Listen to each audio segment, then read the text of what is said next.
नमस्कार।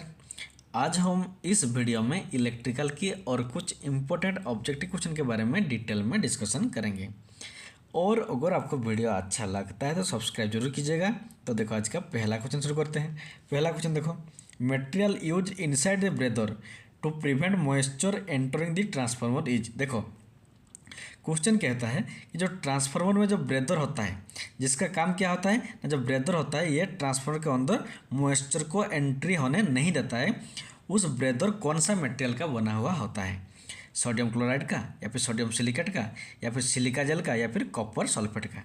तो इसका आंसर होगा ट्रांसफार्मर में जो ब्रेदर होता है वो हमारा सिलिका जेल का होता है। तो ऑप्शन नंबर सी होगा इसका करेक्ट आंसर। तो देखो ये ब्रेदर क्या होता है और कहाँ पर यूज होता है। देखो ये ट्रांसफार्मर है, ट्रांसफार्मर की ये जो होता है ये होता है ब्रेदर। इसी के अंदर क्या होता है, जो ब्रेदर होता है इसके अंदर सिलिका जेल यूज होता है। देखो इसका काम क्या होता है, जब ट्रांसफार्मर को कूलिंग करना होता है तब क्या होता है ना, जो एयर होता है वो इसी ब्रेदर के थ्रू, इस पाइप के थ्रू ट्रांसफार्मर को आता है।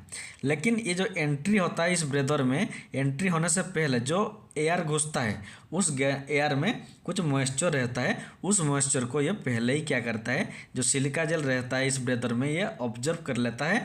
बाकी जो ड्राई एयर रहता है, मॉइस्चर यहाँ ऑब्जर्व होता है और जो बाकी ड्राई एयर होता है वो इस पाइप के थ्रू अंदर जाता है, जिससे क्या होता है ना, ट्रांसफार्मर के अंदर कोई मॉइस्चर का एंट्री नहीं होता है।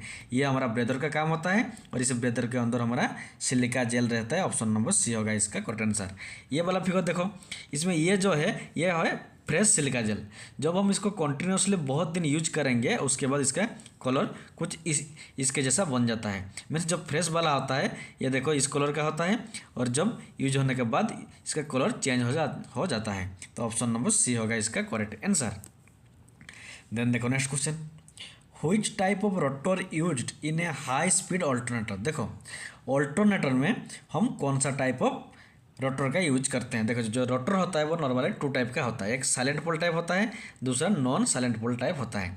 तो क्वेश्चन कहता है जो हाई स्पीड ऑल्टरनेटर होता है वहाँ पर हम साइलेंट पोल टाइप का यूज करते हैं या फिर नॉन साइलेंट पोल टाइप का यूज करते हैं। तो इसका आंसर होगा जो हाई स्पीड ऑल्टरनेटर होता है उसमें हम नॉन साइलेंट पोल टाइप जो रोटर होता है उसको यूज करते हैं। तो ये देखो ऑप्शन में देखो, जो हमारा ये जो नॉन साइलेंट पोल होता है उसको हम सिलेंड्रिकल पोल टाइप भी कहते हैं। तो ऑप्शन नंबर बी होगा इसका correct answer.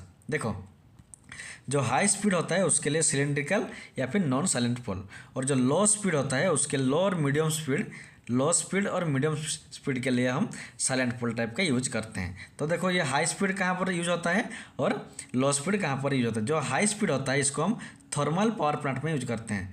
Thermal power plant means जहाँ पर कोयले से बिजली बनता है। और जो हमारा लो और मीडियम होता है उसमें से होता है हाइड्रो पावर प्लांट।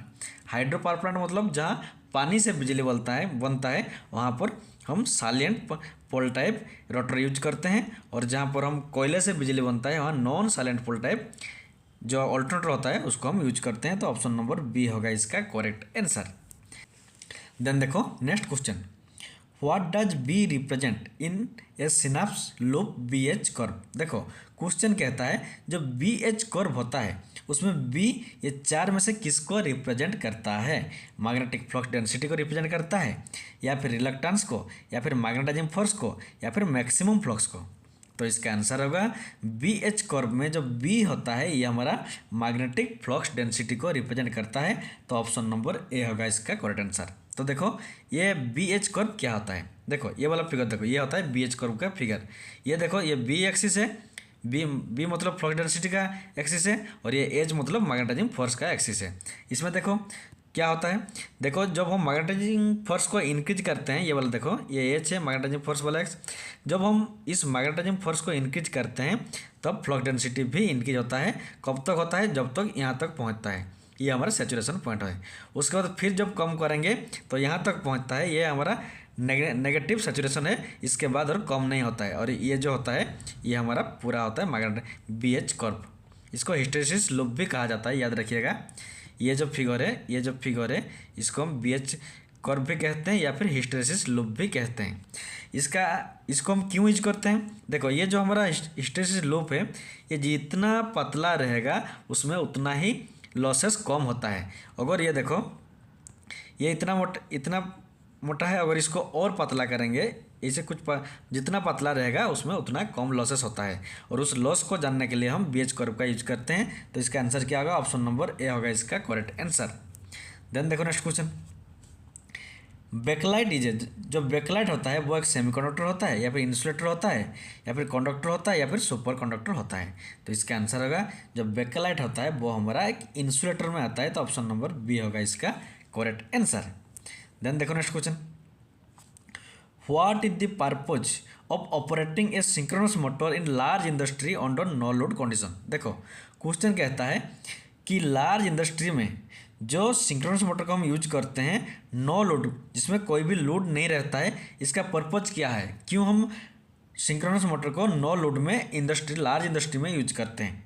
क्योंकि हमें एक्स्ट्रा पावर को कंज्यूम करना होता है, या फिर हमें वार के शॉकेस करना होता है, या फिर पावर फैक्टर को इम्प्रूव करना होता है, या फिर पावर का रेटिंग को इम्प्रूव करना होता है? तो इसका आंसर होगा very very important question, industry में, लार्ज इंडस्ट्री में जब सिंक्रोनस मोटर को ऑन नो लोड मीन्स कोई भी लोड नहीं रहता है, उस टाइप ऑफ सिंक्रोनस मोटर को हम इसलिए यूज करते हैं क्योंकि हमें पावर फैक्टर को इम्प्रूव करना होता है। ऑप्शन नंबर सी होगा इसका करेक्ट आंसर, क्योंकि सिंक्रोनस मोटर नो लोड में एक क्या होता है ना, एक कैपेसिटर जैसा बिहेव करता है, इसीलिए, और जो कैपेसिटर होता है वो पावर फैक्टर को इम्प्रूव करता है, इसीलिए लार्ज इंडस्ट्री में सिंक्रोनस मोटर को विदाउट लोड में यूज किया जाता है ताकि ये पावर फैक्टर को इम्प्रूव करे। तो ऑप्शन नंबर सी होगा इसका करेक्ट आंसर।